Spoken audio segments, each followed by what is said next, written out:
Mister विकलिस। नमस्कार, mister विकलिस channel में स्वागत है।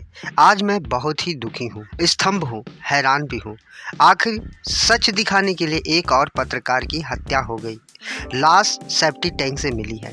120 करोड़ की रोड की गुणवत्ता को लेकर खबर दिखाने का अपराध किया था मुकेश चंद्रकार ने। बीजापुर के इस होनहार पत्रकार के लिए कैंडल मार्च निकालकर पत्रकारों ने रायपुर में जो श्रद्धांजलि के साथ आक्रोश व्यक्त किया है, लेकिन कई अनसुलझे प्रश्न हैं जिसे जानना समझना आज बहुत जरूरी है। कांग्रेस और भाजपा एक दूसरे पर तोहमत लगा रहे हैं, लेकिन छत्तीसगढ़ में पत्रकारों की सुरक्षा को लेकर एक बार फिर बहुत बड़ी सवालिया निशान खड़े हो गए हैं। माफियों ने हर दिन किसी न किसी पत्रकारों को गला काटने का धमकियां देते रहे हैं। कई शिकायत तो शासन प्रशासन तक भी पहुंच जाती है, लेकिन ये सभी अपने हाथ पर हाथ रखकर बैठे रहते हैं।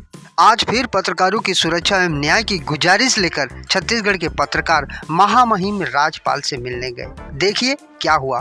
पक्ष और बेबाक पत्रकारिता रही है। उन्होंने बीजापुर क्षेत्र में भ्रष्टाचार के मामलों को उजागर किया। इसकी कीमत उसे जान देकर चुकानी पड़ी। मुकेश की मौत देश की पत्रकारिता जगत में आक्रोश मुकेश की मौत से देश की पत्रकारिता जगत में आक्रोश और शोक व्याप्त है।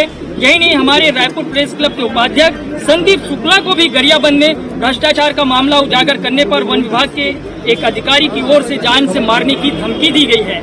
ऐसी ही धमकियां समय समय पर पत्रकारों को मिलती रही है। पूर्व और वर्तमान की घटनाओं से यह प्रतीत होता है कि पत्रकारों को धमकियां देना, मारना आसान हो गया है। इन परिस्थितियों में आपसे यह आग्रह है कि राज्य में पत्रकारों की सुरक्षा को आप सुनिश्चित कराने की दिशा में ठोस पहल करेंगे। अगर ये ठोस पहल भी अगर राज्यपाल नहीं कर पा रहे हैं, तो ऐसे राज्यपाल के विवेक को हम प्रणाम करते हैं। राजभवन में रहिए, परिवार में रहिए, और हम सब जो है इस ज्ञापन को वापस लेकर जा रहे हैं। राज्यपाल के जो है विवेक, उनका वही ध्यान करे, वो अपनी पार्टी को देखे, अपनी सरकार को देखे। हम पत्रकार अपनी जब तक ये राज्यपाल रहेंगे, हम अपनी मांगों को लेकर, हम अपनी समस्याओं को लेकर राजभवन। यही कारण है कि छत्तीसगढ़ का समूचा पत्रकार जगत दुखी है। हम समझने की कोशिश कर रहे हैं कि आखिरकार इस हत्याकांड के पीछे किसका हाथ है। वो कौन सी ताकत है जो लोकतंत्र की चौथे स्तंभ को तोड़ने और गंवाने पर तुली हुई है। 1 जनवरी शाम 7 बजे अपने घर से निकले थे मुकेश चंद्रकार। किसी का फोन आया, कुछ देर बाद फोन स्विच ऑफ हो गया। उसके बाद 3 जनवरी को ठेकेदार सुरेश चंद्रकार के परिसर में, जहां गाड़ियां भी रखा करता था और वो बैडमिंटन कोर्ट भी बना कर रखा था, वहीं पर सेप्टी टैंक के अंदर मुकेश चंद्रकार की लाश मिली। इस निर्मम हत्या की असल वजह के बारे में पत्रकार मुकेश मोहन नन्नम ने इंस्टाग्राम में जो कुछ भी पोस्ट किया है, उनके एक एक शब्द को आप गौर करें।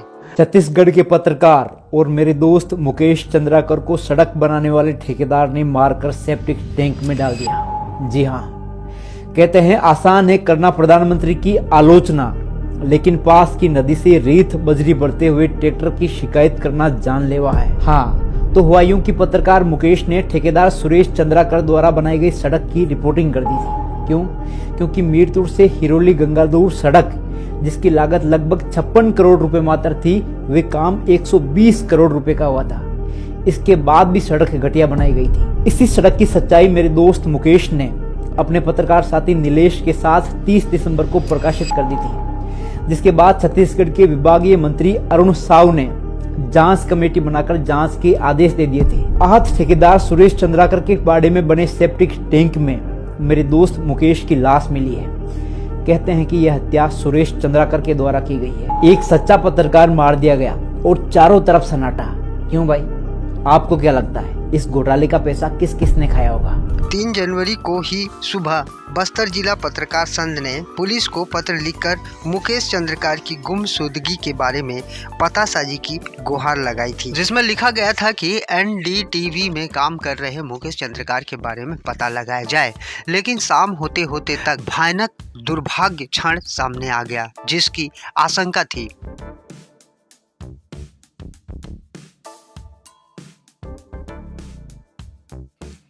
पत्रकार मुकेश चंद्रकार की हत्या के दोषी को पकड़ने और उन्हें सजा देने के विषय पर क्या बोलते हैं गृह मंत्री विजय शर्मा की बड़ा बयान सामने आया है, आपको देखना चाहिए। बस्तर जंक्शन के नाम पर अंदरूनी बस्तर के क्षेत्रों में भी बहुत अच्छा कवरेज करने के लिए, बस्तर में शांति की स्थापना के प्रयास के लिए, बस्तर से लाल आतंक को समाप्त करने के लिए मुकेश चंद्रकार जी बहुत मेहनत कर रहे थे और मेरे बहुत ही स्नेही भी वो थे।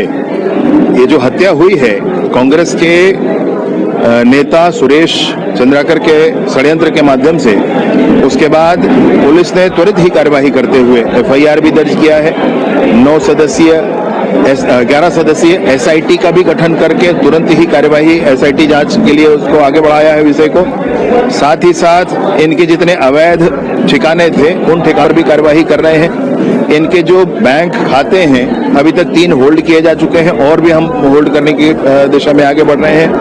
साथ ही साथ 4 अलग अलग टीमें, एक व्यक्ति जो फरार है कांग्रेस नेता सुरेश चंद्राकर, उसको पकड़ने के लिए 4 टीमें अलग बनाकर निकाली गई हैं। इन सारी बातों के साथ मैं आपको ये कहना चाहता हूं कि हम पूरी कोशिश करके 4 हफ्ते में ही जांच पूरी करके चालान पुटअप करेंगे। तगड़ी कार्यवाही कोर्ट उस पर कर ले, इस तरह से जांच होगी, पूर्ण पुख्ता जांच कराएंगे और उसके बाद स्पीड ट्रायल करा करके सजा दिलाने के लिए पुलिस महकमा पूरा काम करेगा। अभी 3 अरेस्ट हो चुके हैं, एक फरार है। फरार भी कहां भागेंगे, पकड़े जाएंगे। एक करप्शन कोई कांग्रेस नेता सुरेश चंद्राकर के पास था। 25 दिसंबर को एक टीवी चैनल ने, एनडीटीवी टीवी चैनल ने उसको हाईलाइट किया था उसको, और 25 दिसंबर को ही पीडब्ल्यूडी मंत्री अरुण साव जी ने उस पर जांच के आदेश निकाल दिए थे। ये वही विषय था जिसको लेकर के हत्या हुई है, मुझे ऐसा प्रतीत होता है। अब तक इंसिडेंट के बाद मैं आपसे कहना चाहता हूं, मैं अभी भी आंकड़े रखा हूं। हत्याएं पिछले साल से कम हुई है, इस साल हत्याएं जो है पिछले साल से कम हुई है। लेकिन विषय ये है कि इस पूरी घटनाक्रम को आप देखेंगे, सूरजपुर की घटना में कौन था, बलरामपुर की घटना में कौन था, अभी यहाँ की घटना में कौन है, बलौदा बाजार की घटना में कौन है, रायपुर फायरिंग वाली घटना में कौन है, ये पूरे कांग्रेस के नेता उसमें दिख रहे हैं भाई। मैं तो इसीलिए बात को सोच रहा हूँ कि ये कैसे हो रहा है। कांग्रेस और भाजपा पार्टी के नेता एक दूसरे पर तोहमत लगा रहे हैं, लेकिन सवाल पत्रकारों की सुरक्षा को लेकर बहुत बड़ा सवालिया निशाना लग गया है। देखिए कांग्रेस के नेता मुकेश चंद्रकार की हत्या पर क्या बोल रहे हैं। निंदनीय है। कांग्रेस पार्टी इस घटना की कड़ी निंदा करती है। दोषी जो भी है उसके खिलाफ कड़ी से कड़ी कार्रवाई होना चाहिए, कानून अपना काम करे। दूसरी बात, भारतीय जनता पार्टी इस मामले में स्तरहीन राजनीति न करे।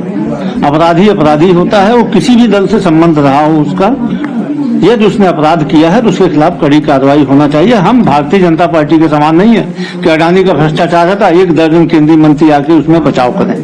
यदि जिसने अपराध किया है, जो पत्रकार की हत्या का दोषी है, वो उसका संबंध कभी कांग्रेस से रहा हो, कांग्रेस का सदस्य रहा हो, तो हमको उससे कोई फर्क नहीं पड़ता है। कानून अपना काम करे और कड़ी से कड़ी कार्रवाई होनी चाहिए। विजय शर्मा आरोप लगा रहे हैं कि जो आपने देखा कांग्रेस और भाजपा पार्टी के नेता एक दूसरे पर तोहमत लगा रहे हैं। दोस्तों, आप पत्रकारों पर हो रही अत्याचार को किस नज़र से देखते हैं? अपराधियों को क्या सजा मिलना चाहिए या ऐसे ही चलता रहे? कमेंट करके बताएं।